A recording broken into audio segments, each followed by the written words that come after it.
Chaque semaine, vous le savez, nous partons à votre rencontre dans un secteur de la Bourgogne.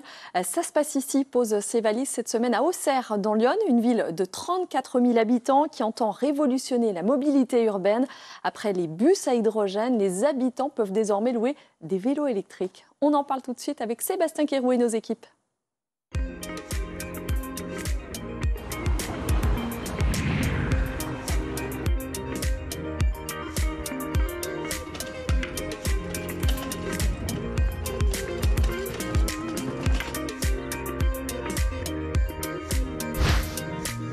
Privilégier les transports en commun et les déplacements à vélo, c'est ce que l'on appelle la mobilité durable et c'est un des enjeux majeurs de notre siècle.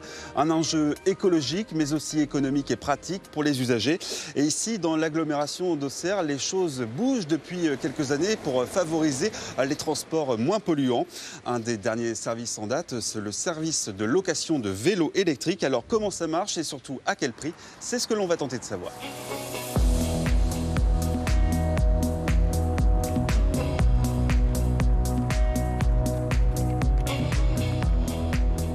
Et on se trouve ici devant la gare d'Auxerre où, comme vous le voyez, une station de vélo électrique en libre service est disponible. Bonsoir Delphine. Bonsoir. Ça fait aujourd'hui 8 mois que vous utilisez ce vélo électrique. C'est un mode de transport que vous utilisez au quotidien ? Quasiment au quotidien, en fonction des contraintes que je peux avoir au niveau professionnel et au niveau familial. On va dire en moyenne 2 à 3 fois par semaine, étant très près de mon travail.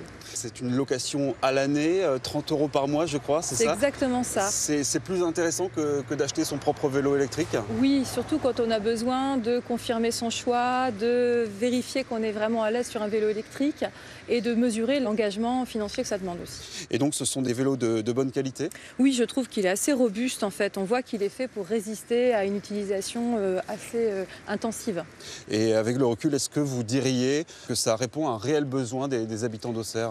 Moi, je le constate tous les jours dès que j'utilise mon vélo. Je vois des vélos bleus qui se promènent un peu partout et puis des stations qui sont parfois sans un seul vélo disponible. Donc ça veut dire que ça répond à un besoin, je pense. Eh bien, merci beaucoup Delphine. On va vous laisser repartir à vélo, bien entendu. Et ce que l'on peut ajouter, eh bien, c'est que comme Delphine, plus d'une centaine d'utilisateurs ont souscrit à un abonnement à l'année. Bonsoir Amira Abera. Bonsoir. Vous êtes la cofondatrice de la société 15 qui propose ce service justement. On peut parler d'un succès depuis le lancement? Oui, absolument. On a 8% de la population qui s'est abonnée au service. Donc il était vraiment très attendu de la part des habitants de l'Auxerrois. Et c'est une très bonne nouvelle qui desserve toutes les communes. Et pour l'instant, il y a combien de vélos qui sont disponibles à la location alors, sur Auxerre et son agglomération? Alors il y a 320 vélos qui sont répartis sur 42 stations. Et 100 vélos d'entre eux sont disponibles à la location longue durée. Donc 42 stations en libre service dans l'agglomération d'Auxerre, comme par exemple ici devant la gare.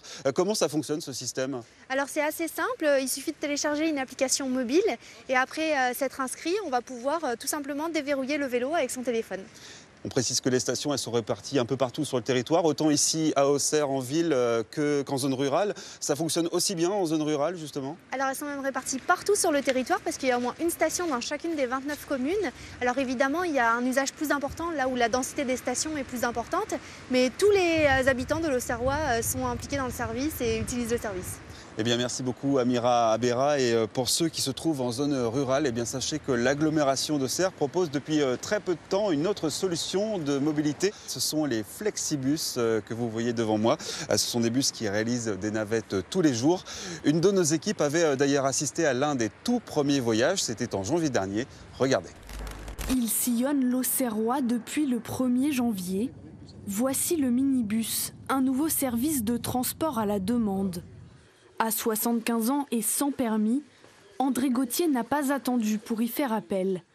Il doit aujourd'hui se rendre en ville pour un rendez-vous médical. Et je passe un coup de fil et voilà, je fais rendez-vous à 14h04, le bus il me prend, il me dépose au Clairion. Au Clairion, je vais chercher, à 18h30, il me reprend, il me ramène. André doit rejoindre l'arrêt le plus proche, car si le minibus se déplace exprès pour lui, il ne fait pas de porte-à-porte. Une solution à moindre mal pour le retraité. Je suis isolé. Sans permis de conduire, ici, on est isolé. C'est une solution. Heureusement qu'il y a ça. Ça, je veux dire un truc, je ne peux pas me permettre de prendre un taxi tous les jours. Quelques jours après son lancement, la navette transporte déjà 30 personnes par jour en moyenne, pour la somme d'1,50 €, soit le prix d'un ticket de bus. Bonsoir Cresson Marot. Bonsoir Sébastien. Vous êtes le maire d'Auxerre. D'où est venue l'idée de lancer ce service de transport à la demande? Alors il existait déjà précédemment. L'enjeu, c'était de le faire évoluer pour que ça réponde vraiment aux usages des citoyens de l'Auxerrois, puisqu'on voit bien que la mobilité en ruralité, c'est quelque chose de très compliqué. Donc on va essayer justement d'amener une nouvelle offre, on est en train de la développer d'ailleurs, qui puisse répondre aux usages, mais aussi aux enjeux climatiques, puisqu'on a l'enjeu de la décarbonation. Donc il faut qu'on essaye de travailler sur ces deux piliers pour développer une nouvelle offre. Mais quel public vous visez à travers cette offre justement?